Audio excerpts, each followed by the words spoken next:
Ni urimi wa Chia Seed, urimi uria uguciriirie arimi mwena wa Kuresoi kaunti-ini ya Nakuru, aria matiganeirie urimi wa miciri na waru amu thutha wa kwanjiriria urimi uyu, riu mihuko yao no kuimbera iba.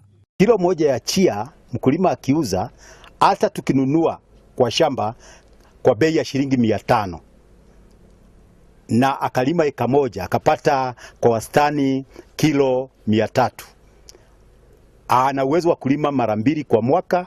Akipata 300 na tunanunua na 500, hiyo ni 150,000. Tukitoa gharama ya kuzarisha ambao ni kama 50,000, anabaki na 100,000 ama 100,000. So akilima kwa mwaka mara 2 ana 200,000. 200,000 zinatosha ampeleke mtoto shule na ambaki na kitu kwenye mfuko. Oho kuringana na arimi aya, mihandire no mihuthu.